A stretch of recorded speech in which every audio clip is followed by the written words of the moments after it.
ایک دفعہ سلطان صلاح الدین ایوبی ایک تاجر کا بھیس بدل کر بازار میں چلے گئے تاکہ دیکھ سکیں کہ بازار میں دکاندار اپنے گاہکوں سے کس طرح سے پیش آتے ہیں اور کسی گاہک کو کسی دکاندار سے کوئی شکایت تو نہیں ہے۔ جب صلاح الدین ایوبی بازار میں بھیس بدل کر داخل ہوئے تو کسی نے بھی ان کو نہ پہچانا۔ سلطان نے اپنے ارد گرد جائزہ لیا تو تمام دکاندار اور گاہک اپنے روزمرہ کے بحث و مباحثے میں مصروف تھے۔ سلطان کی نظر اس بھیڑ میں ایک خوبصورت نوجوان پر پڑی۔ وہ ایک حسین و جمیل اور پرکشش نوجوان تھا۔ اس نے کچھ ہی دیر میں بازار کے ایک کونے پر اپنی دکان لگائی اور جوتے مرمت کرنے کا کام کرنے لگا۔ سلطان بے حد حیران ہوئے، کتنا وجیح اور حسین اور خوبصورت نوجوان ہو کر وہ اس طرح لوگوں کے جوتے مکمت کر رہا ہے۔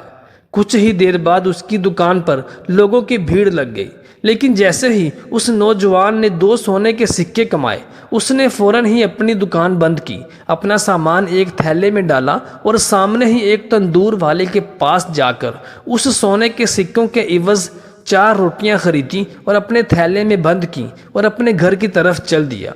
سلطان بے حد حیران ہوئے کہ اس گاہک اس کی دکان کے پاس کھڑے اس کا انتظار کر رہے تھے، لیکن وہ دکان بند کر کے چلا گیا۔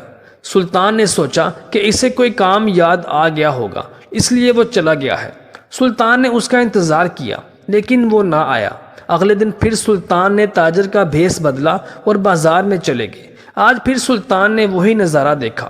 وہ حسین نوجوان آیا، اس نے اپنی دکان کھولی اور کل کی طرح گاہک اس کی دکان پر ٹوٹ پڑے، لیکن اس نے جیسے ہی پھر 2 سونے کے سکے کمائے اور اپنی دکان کو سمیٹ کر سامنے والی دکان سے 4 روٹیاں لیں اور ایک جانب چل دیا۔ آج تو سلطان کی حیرت کی انتہا نہ رہی اور سلطان مزید تجسس کا شکار ہو گئے۔ سلطان نے اگلے دن کا انتظار کیا۔ اگلے دن بھی یہی معمول ہوا تو سلطان نے اس روٹی والے سے جا کر 2 روٹیاں خریدیں، اس کو اس کی رقم ادا کی اور اس سے اس نوجوان کے بارے میں پوچھا تو وہ روٹی والا کہنے لگا کہ یہ شخص روز ہی ایسے کرتا ہے۔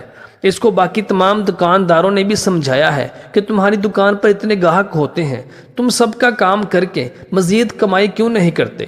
تو یہ آگے سے کہتا ہے کہ جتنی مجھے ضرورت ہوتی ہے میں کما لیتا ہوں۔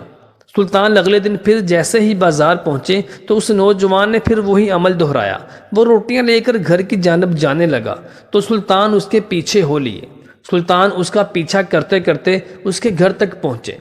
سلطان صلاح الدین ایوبی نے دیکھا کہ وہ ایک جھونپڑی میں چلا گیا۔ سلطان نے اس جھونپڑی کے پاس جا کر کچھ سنا تو سلطان کو مزید تجسس ہوا کہ اندر سے کسی کے بولنے کی آواز بھی نہیں آ رہی تھی۔ پہلے تو سلطان نے چاہا کہ سلطان دروازے پہ دستک دے کے اندر چلا جائے، لیکن پھر سلطان نے دروازے میں ایک سوراخ میں دیکھا تو سلطان ہکا بکا رہ گیا۔ اس جھونپڑی کے اندر ایک بزرگ مرد اور ایک بوڑھی عورت تھی۔ اس نوجوان نے ان دونوں کو سہارا دے کر بٹھایا، ان کے ہاتھ منہ دھوئے اور وہی روٹیاں نکال کر ان کو کھلانے لگا۔ جب ان کو روٹیاں کھلا کر فراغت پا چکا تو بچی ہوئی روٹیاں اس نے خود تناول کی اور پھر ان دونوں بزرگوں کی خدمت میں لگ گیا۔ سلطان صلاح الدین ایوبی حیران ہوئے کہ یہ دونوں بزرگ کون ہیں اور یہ نوجوان ان کے ساتھ نیک برتاؤ کیوں کر رہا ہے۔ چنانچہ سلطان کا جب صبر کا پیمانہ لبریز ہو گیا تو سلطان نے ان کے دروازے پہ دستک دی۔ وہ نوجوان باہر آیا اور سلطان کو تاجر کے روپ میں دیکھ کر وہ سمجھا کہ کوئی تاجر ہے اور خریداری کے معاملے میں آیا ہے، تو وہ سلطان کو اپنے گھر کے اندر لے گیا۔ سلطان کو کھانے کی دعوت دی۔ سلطان نے اس نوجوان کو مخاطب کر کے کہا کہ میں تمہیں کافی دنوں سے دیکھ رہا ہوں، تمہارا یہ معمول ہے کہ تم بازار سے چند سکے کما کر اور 4 روٹیاں لے کر گھر آ جاتے ہو اور ان بزرگوں کی خدمت کرتے رہتے ہو۔ تم کون ہو اور یہ بزرگ کون ہیں اور تم دکان پر زیادہ کام کیوں نہیں کرتے؟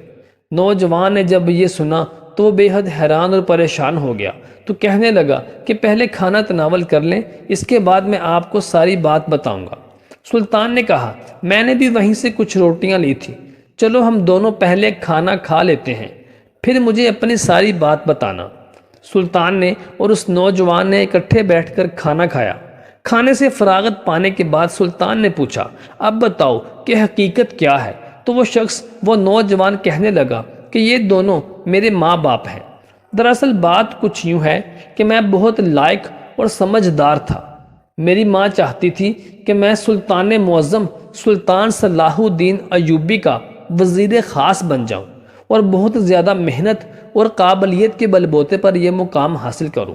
چنانچہ میں نے دن رات ایک کی، محنت کی، مزدوری کی اور پڑھ لکھ کر علم حاصل کر کے ایک قابل شخص بن گیا۔